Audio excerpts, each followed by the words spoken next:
ਨਹਾਉਣ ਡਈ ਗਰਮੀ ਦਾ ਮਜ਼ਾ ਲੈਣ ਡਈ ਛਾਲਾ ਮਾਰਨ ਡਈ ਆ ਮੇਰੇ ਭਰਾ ਨੇ ਛਾਲ ਮਾਰੀ ਗੋਡੇ ਛਿੱਲੇ ਗਏ ਅੜਕਾਂ ਚਿੱਲੀਆਂ ਗਈਆਂ ਉਹ ਕਿਉਂ ਇਹਨੇ ਅੰਡਰਪਾਸ ਚ ਕੱਢ ਮਾਰੀ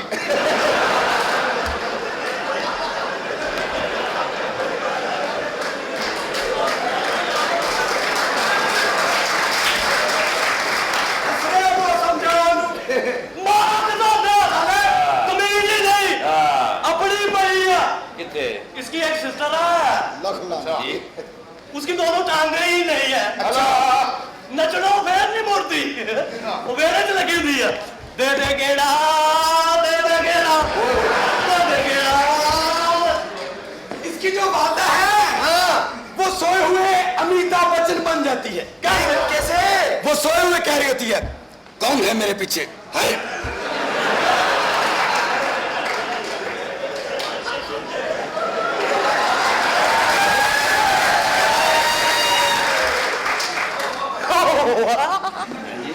शरारती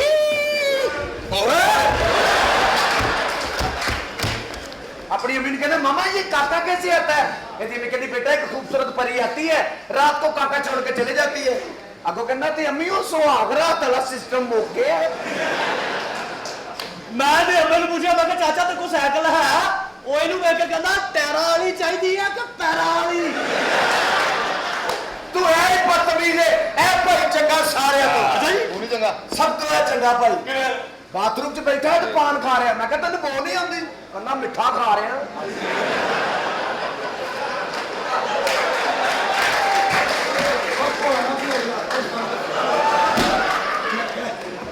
ते आप बाथरूम में बैठा है सामने लिखा पानी ज्यादा इस्तेमाल करें ते बैठा बैठा 9 लोटे पी गया। ਆਪਣੀ ਬੀਵੀ ਨੂੰ ਕਹਿੰਦਾ ਕਰੇਲੇ ਪਕਾ अच्छा ਬੁੱਤ ਕਰੇਲੇ ਧਾਗਾ ਲਵੇਟ ਕੇ ਖਾਣ ਦਿਲ ਕਰਦਾ ਨਹੀਂ ਸਰਦਾਰ ਧਾਗਾ ਨਹੀਂ ਗਾ ਬਜ਼ਾਰੋਂ ਲੜਕੀ ਲੈ ਆਓ ਤੇ ਨਾਲ ਕਰੇਲਾ ਲੈ ਗਿਆ ਕਹਿੰਦਾ ਤੇ ਨਾਲ ਦੀ ਲੜਕੀ ਦੇ ਦਿਓ ਜੀ